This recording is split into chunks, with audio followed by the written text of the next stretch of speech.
नमस्कार मंडळी, मी प्रिया शिवणीकर जोशी. माझ्या यूट्यूब चॅनलमध्ये तुमच्या सगळ्यांचे स्वागत आहे. प्रत्येकांच्या घरोघरी गणपती बाप्पा विराजमान झालेले आहेत. सगळ्या फॅमिलीज एकत्र येऊन हा उत्सव साजरा करत आहेत. आणि त्यातच आम्ही आलो आहेत आमच्या जवळच्या रिलेटिव्हजकडे. या आमच्या जवळच्याच रिलेटिव्हजपैकी एक आहेत. सो प्रकुल्ला घेऊन मी यांच्याकडे फर्स्ट टाईम येत आहे. खूप दिवसांपासून त्या आम्हाला बोलवत होत्या, पण आमचं जाणंच होत नव्हतं. सो या निमित्ताने आम्ही त्यांच्याकडे आलेले आहोत. आणि इतका सुंदर त्यांच्याकडे गणपती बाप्पा बसलेला आहेत आणि महालक्ष्म्या आणि राशींची आरास यांच्याकडे केली जाते. इथे सुद्धा शार्विल लगेचच मिक्सअप झाला आहे सगळ्यांमध्ये. आणि इथे सुद्धा सायलीसोबत त्याची खूप छान गट्टी जमली आहे. सगळे शार्विलशी खेळण्यातच बिझी झालेले आहेत. आणि शार्विल सगळ्यांनाच त्याच्याशी खेळण्यात गुंतून ठेवत असतो कायम. सो यांच्याकडे आमचा वेळ खूप मस्त गेला. खूप दिवसानंतर भेटून खूप छान वाटलं. याच निमित्ताने तुमच्या सगळ्यांसोबत परत एकदा भेट होईल हीच इच्छा. सो तिथून निघून आम्ही आलेलो आहोत प्रगती मामीकडे, म्हणजेच प्रकुलच्या मामीकडे. प्रगती मामीकडे सुद्धा महालक्ष्मींचे आगमन होत असते. तिने सुद्धा खूप सुंदर तयारी केलेली आहे. दरवेळेस मला प्रकुल्ला आणि शार्विलला बोलवत असते आणि यावर्षीसुद्धा बोलवले आहे. या माझ्या मामे सासूबाई आहेत, पण आम्ही दोघे मैत्रिणीसारखेच वागतो. खरं तर त्यांच्या स्वभावातच गोडवा आहे आणि त्यामुळेच आमची घट्ट मैत्री झाली.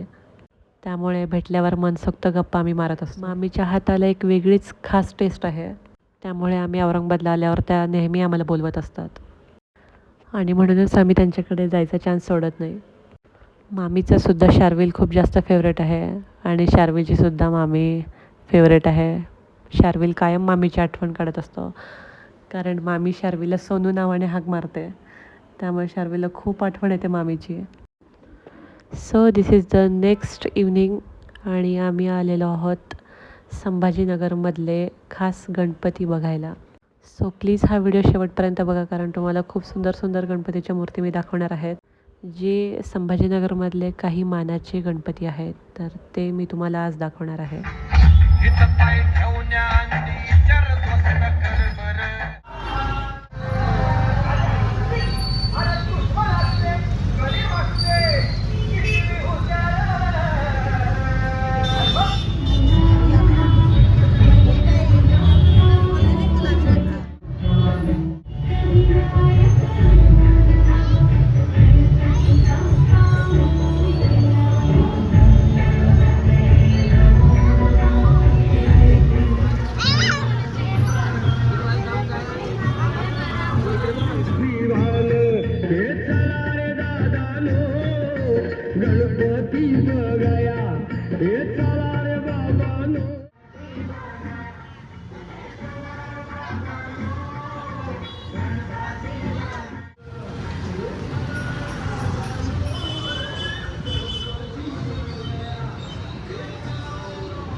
आणि आज अनंत चतुर्दशीचा दिवस आहे आणि कॉलनीची मिरवणूक निघाली आहे बाप्पाच्या विसर्जनासाठी. ढोल ताशांमध्ये बाप्पाची मिरवणूक निघाली आहे. गणपती बाप्पाचे विसर्जन करण्याचा क्षण कितीही भावूक असला तरी पुढच्या वर्षी लवकर या असे म्हणत गणपती बाप्पाला आनंदाने निरोप दिला जातो. आणि अशी मनापासून प्रार्थना करतच या उत्सवाच्या आठवणी हृदयात साठवून ठेवतो. आजच्या व्हिडिओला लाईक आणि सबस्क्राईब करायला विसरू नका. भेटू पुढच्या व्लॉगमध्ये.